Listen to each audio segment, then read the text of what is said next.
Welcome back to the Meeple Marathon. What I have here in front of me is not a new game by any stretch of the means. In fact, we'll check on the back. I think it's almost at least 5 years old, maybe even a decade old. But this is Ghost Stories. This is a cooperative game where you're kind of mitigating. It's almost like Pandemic, where you're just kind of making sure one side of the board isn't being taken over versus the other. But you play on this little 4x4 grid, I think it is, and you're moving around the grid, and every space you're on will give you different features, but then you're attacking things as they're continuously coming at you. It's a highly touted solo game. It's also considered to be very difficult, but it's one that I have been wanting to add to my collection for quite some time. So here you can kind of see the board with the interior tiles where your characters hop around in, and the enemies you can see are these black figures that kind of just start creeping in, and you lay cards out on these tiles, and so you're basically just bouncing around, mitigating all the risk and damage to your interior tiles until the boss comes out, and they're shuffled somewhere in here. So you basically have to survive till the end, then defeat the boss, and you win the game. So let's go ahead and take a look inside. Oh, this says production 2008, so there you go. It is over 10 years old now, so holding its age well. All right. So here is the rules. You can see it's not a super thick rule book. A little story and preamble, elements of the game. So we haven't even really gotten into the rules yet. This is all set up. And then I guess, okay, yeah, here's playing the game. So we're looking at 1, 2, 3, 4. There's a lot of text here. Five pages of rules, so that's not bad. This isn't a super big rule book. There is a lot of text, and then sort of an appendices. But there you go. There's an interesting flow chart on the back. Never seen one like this. Instead of a rules reference sheet, it's like a flow chart. It's a little ad for Ghost Stories on your iPad. 7 Wonders. This is a little reference sheet that covers all the different village tiles. Okay, and here's so this is kind of like your rules reference sheet. Then you've got a score pad. I've actually never heard of people keeping score with this game, so that's interesting. We'll see about that. So here are the tokens, and we'll be able to see most of these. Well, no, we won't. So we'll cut into this here in a second, because that's going to be the tokens and the city tiles. So each one of these, this is like a player board, and you can see that each one has its own unique power on it, and then even the other side has a slightly different unique power. So depending on who you're controlling, the green player or the blue, yellow, or red, you have different special abilities, but you're essentially in charge of protecting your board, but other people can help you protect your board as well. So here's a whole deck of cards. These are essentially like the guys that are coming out, and from what I understand, you're basically just matching up colors here. You can see that the ghoul is obviously yellow. I don't know whether he comes specifically out on the yellow person's board or not, but these dice are basically all just colored dice. There is one gray one in here, but they're all just colored circles. So you're rolling your dice out and trying to make matches of what's in front of you here. Then there's this one. I'm honestly not sure what this one is for. It's bigger than the rest. It's got a unique picture on 4 of the sides and 2 blanks. But anyways, Here on the bottom is a Repos production catalog. So they're the makers of Seven Wonders. Time's Up, I didn't know that. Let's see, Concept, okay. Cash and Guns.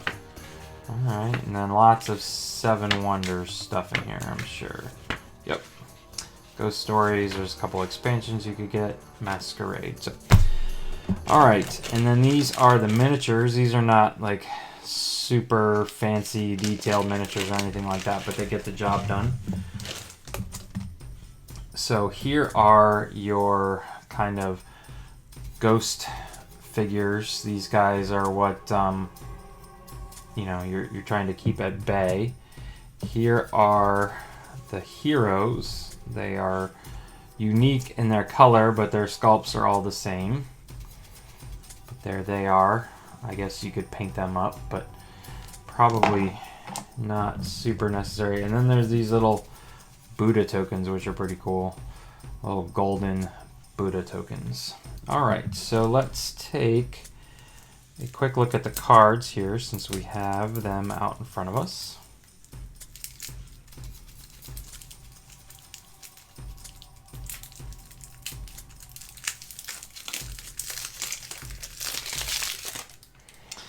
Alright, so each one of these has different symbols on the bottom, but you can see, yes, they're all very color-coded. I'm assuming these guys have 2 health instead of 1. Now we're getting into the 3s. So then we've got blue. So maybe that is how it works, is that when these guys come out, they're going to go onto a particular player's board. Green. Everybody kind of has a different style to their monsters. Green Abomination. And red. So this is cool. This game actually just got remade. It's called The Last Bastion. Not sure what these guys are. Black. And it's essentially the exact same game. They threw a few extra... This guy must be a boss. A few extra you know, rules into the game, but for the most part it's exactly the same. It's the same concept, but it has your basic fantasy trope theme. Trolls and orcs are coming to attack your castle, and your fantasy heroes, elves and warriors and mages and things like that. I actually went, you know, and was specifically wanting to play Ghost Stories because of the theme. It's a very unique theme to me. I don't have anything in my collection that is this kind of, you know, Asian-inspired ninja-type game. So, you know, I've got plenty of fantasy games. I got plenty of games with orcs and goblins and whatnot. So, I actually preferred the old school game, and they are still producing this game. You can still purchase this on Amazon, and you know, I see it at most friendly local game stores and things like that. So, all right, so here's the first tile. These are kind of stuck together, actually. Well, got 1 for 1. Okay. All right, so here's the first tile, and you can see on the back side, it's basically like darkened out and shrouded in shadow, so your effects are no longer working on them. If these creepers make their way up and get to one of your village spaces, you flip them over.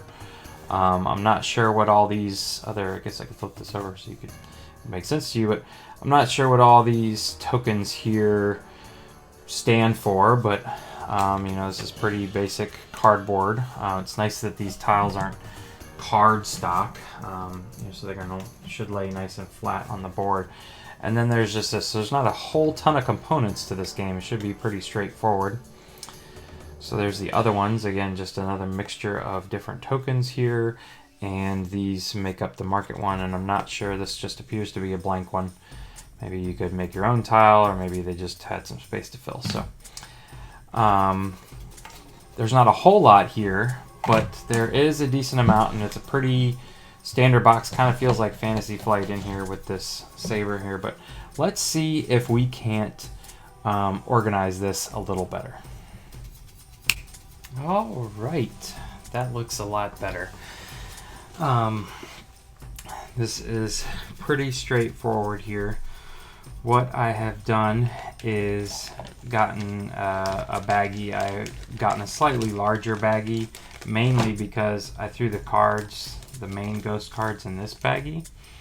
But if you're like me and you kit out your storage solutions, you're going to end up with a lot of baggies. I have tons and tons of baggies of various sizes that I just always save from other board games. So essentially, you know, I had the baggies, so I put the regular ghosts in one stack, and then in this little tiny baggie I've got the bosses, just so that they stay separated, because you're basically always going to pull this out, shuffle it up, set off the side, and then you'll pull a few of these guys out. So this way they're easily kept separated. They both fit side by side in there, so it wasn't really a problem. Normally I don't like to bag up my miniatures, but that's usually because I paint them and I don't want them to get, you know, scratched and bumped up. I probably won't be painting these, so I threw them in there with the dice in this, you know, decently long bag, but it, you know, it allows them to fit in there and sit below this level, which you can see once you know, once everything's in there. And the cards fit below too. These still fit right where they're meant to be. So again, these are all just baggies. These are baggies that I just had from other board games. The game came with one baggie, and honestly you could use Ziploc bags if you really needed to. I went ahead and put these together. These were pretty big. I could, if I was worried about them, stick them in one of these boxes, but they actually kind of just sit right there nicely. I think this one's just extra, but I didn't want to throw it away. And this is just something that is going to go onto your, can lock up some of your positions. Here I just have the tiles laid out and stacked up. There's that another blank one that I don't know if it's used for anything. Maybe it's extra, maybe it's a create your own tile, but again, I held onto it and everything still fits. And then I've got these 2-bit boxes, and that's pretty much it. These 2-bit boxes came from Amazon. They come in a 12-pack for like $8. It is so worth the, you know, $8 to just have these on hand. So they're less than $1 a piece when you think about it. You know, spending the $8-9 up front is definitely worth it. But what I have gone ahead and done is just put all of the chi tokens, which is almost like currency, I think, in one bin. And again, I could throw these in there probably if I was concerned about them. And then in here I have these yin yang tokens. There's one for each character. And then I have these other tokens, which I believe if you play solo, pure solo, with just one hero, you'll use these.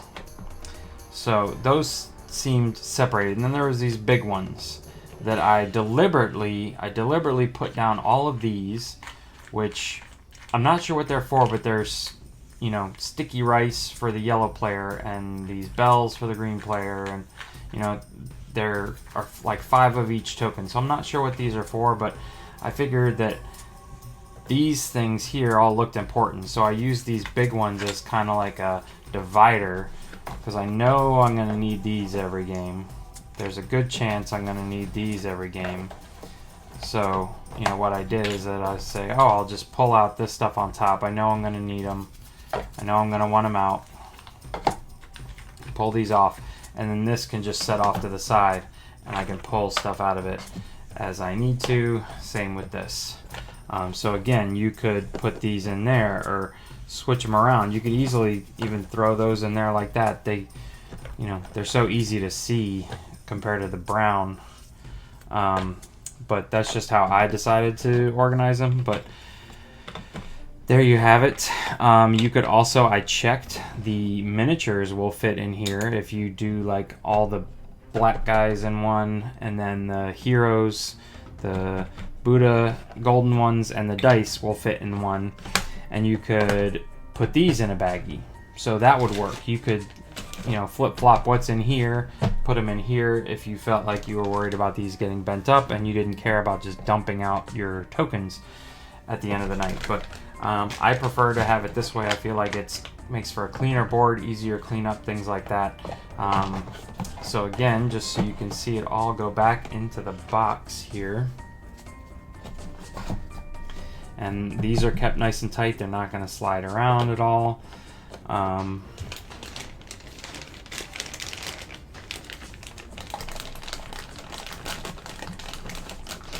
Again, these guys are getting a little smushed, so I may end up sticking them in one of these boxes, but you always want to make sure that things are just kind of flattened out. That way these tiles don't sit cockeyed.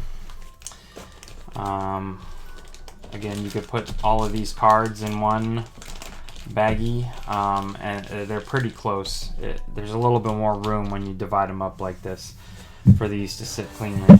But there you go. This fits back in there real nicely. Throw your rule books on top, and there you go. So there is a little room that it can bounce, but I feel like these are going to keep everything in tight. And again, everything's in there pretty well, so even if you store it sideways, it's not going to move around too much. Let's get the box lid and just give it a test here. So, obviously this is the ideal way to store it on a shelf, but say you had to store it like this, and you had it up for a while, and you even tipped it upside down, and you got it out to play. Let's see what it looks like. So these kind of got jumbled around, but look at that. Everything is right where it needs to be because it fits in there tight, and things don't have a lot of space to move around. So there you go, ladies and gentlemen. There's a quick, cheap, super cheap. If you already had the bit bins on hand, you're looking at a nearly free storage solution. At worst case, you're spending less than $10 for a 12-pack of those bit bins on Amazon.com. If you enjoyed this video, please consider giving it a thumbs up. And if you are enjoying these storage solution videos, please consider subscribing to the channel because these are my favorite videos to make. I love getting new games and figuring out how to store them cleanly and make everything nice and neat when it goes onto the table. So thanks again for watching. Have a wonderful night.